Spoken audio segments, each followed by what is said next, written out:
Bonjour Président, comment allez-vous? Bonjour Émilie, ça va, je suis toujours en Corse.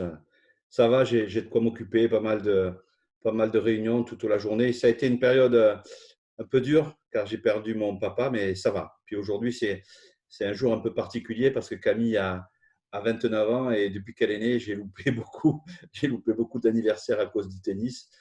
Alors aujourd'hui, je serai avec elle, avec toute la famille. Et vous savez, la famille, souvent les familles payent un lourd tribut à nos activités de dirigeants. Donc, c'est bien d'être réunis tous aujourd'hui. Bon anniversaire à Camille. Aujourd'hui, c'est pas un anniversaire, mais en tout cas, c'est le premier jour du tournoi de Roland-Garros aux dates initiales. Est-ce que vous ressentez tout de même une petite forme de frustration? J'ai deux sentiments. Oui, oui, parce que je vois dans mon agenda tous les jours les, les rencontres qui étaient prévues et qui sont annulées. Et puis je me rappelle l'an dernier l'excitation des qualifications, les résultats de nos joueurs. C'est vrai que ça me manque de les voir jouer dans ce stade et notamment sur ces qualifs au Fond des Princes. Et puis je me dis qu'on a évité le pire, que la suspension, l'annulation sèche. On a un report de quelques mois et ouf, quoi. Voilà, c'est un grand ouf. Nous serons au rendez-vous pour tous les amoureux du tennis et c'est au fond, c'est ça l'essentiel. Vous savez, je pense que nous avons préservé le plus grand tournoi du monde sur terre battue et je pense que c'est ça l'essentiel. Après cette période d'arrêt total, quelle est votre stratégie pour accompagner les clubs, les enseignants, les pratiquants, enfin, voilà, tout l'écosystème? D'abord, c'est important de rappeler que les clubs, c'est la base de notre sport. Sans eux, au fond, il y a pas de vie, il n'y a pas d'animation, il n'y a pas d'émulation. Et depuis mon arrivée, et encore plus depuis la pandémie, nous avons considéré qu'il faut encore plus leur apporter le soutien dont ils ont besoin. Alors, on s'est mobilisé.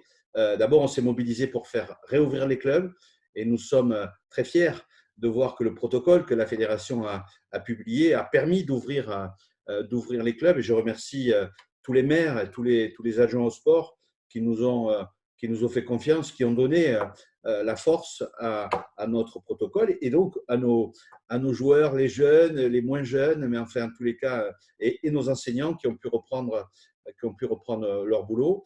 Et puis, on s'est aussi mobilisé pour les aider, donc pour venir en aide à leurs difficultés, donc avec les comités départementaux, avec les ligues et avec la fédération. On va investir 21 millions d'euros, vous voyez, c'est une grosse somme. D'abord dans le soutien pour ceux qui en ont le plus besoin et le plus rapidement possible, et puis ensuite dans la relance. Donc les comités départementaux accueilleront les demandes, mais tout ça on communiquera dans les jours qui viennent.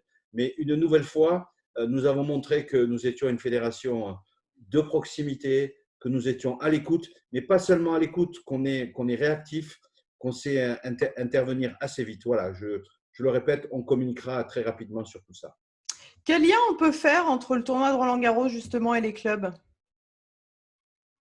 Ah, je crois que l'image que Roland Garros a pour tous les clubs, c'est la fête du tennis. C'est une grande fête.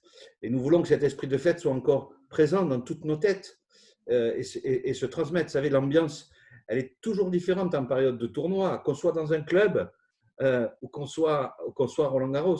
Le tournoi, c'est l'endroit où tous les clubs se retrouvent pour se défier, pour que les joueurs se défient les uns les autres.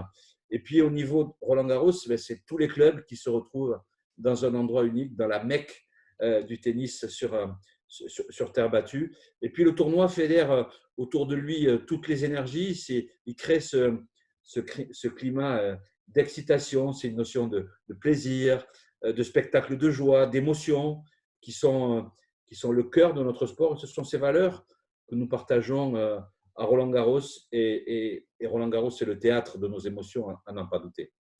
Pendant ces 2 semaines, là, on va se replonger dans le passé, un passé glorieux, en diffusant des matchs de Français qui ont marqué les esprits à Roland-Garros. Justement, qu'est-ce que ça vous inspire? Oula, ah oui, Roland Garros, c'est beaucoup de souvenirs. Vous savez, je me souviens du jour où on a travaillé sur notre site internet et on avait invité des présidents de clubs pour qu'ils nous aident à élaborer notre outil. Et les présidents de club avaient dit, mais attendez, pour nous, Roland-Garros, c'est des souvenirs. On se rappelle très bien où on était, ce qui s'est passé à ce moment-là. J'ai même un dirigeant qui m'a envoyé un message en me disant, je me souviens le jour de la finale de 84 entre McEnroe et Lendl, qui était juge arbitre du tournoi du tennis club de la Conca d'Or. Donc vous voyez, les gens sont marqués par ça et par ces matchs-là. Je crois qu'on est tous marqués par Roland-Garros. Un mot, président, justement, pour qualifier le tournoi de Roland-Garros. Un seul mot. Ouais. Unique. Je m'attendais à succès. Unique. C'est bien?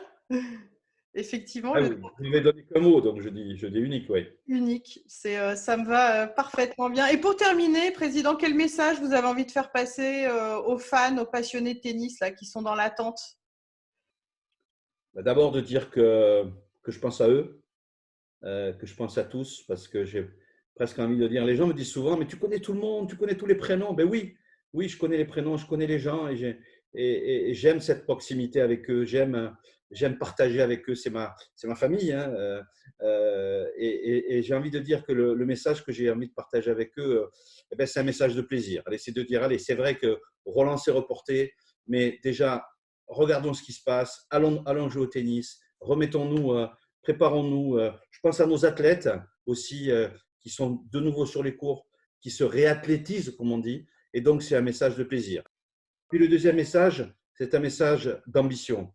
Nous allons revenir encore plus fort. Nous allons revenir encore plus fort dans nos clubs, mais nous allons revenir encore plus fort à Roland-Garros. Vous savez, cette crise, elle nous a un peu transformés.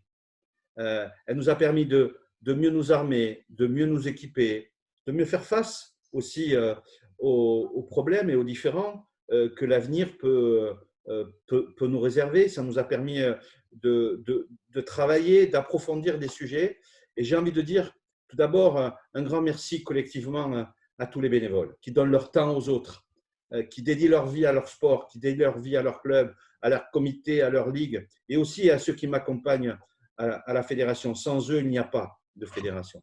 Et puis, merci aussi à toutes nos équipes sur les territoires et au siège qui ont fait un travail formidable. Ce déconfinement, il n'est pas venu par hasard. C'est qu'il y a eu toute cette construction, le travail avec le collège scientifique, la précision, la méthode, pour être sûr que le jour où on allait donner ce protocole, eh bien, les clubs allaient pouvoir réouvrir. On sait aujourd'hui que pratiquement la moitié des clubs a réouvert. Donc, merci à nos équipes et puis merci à nos équipes qui préparent Roland-Garros.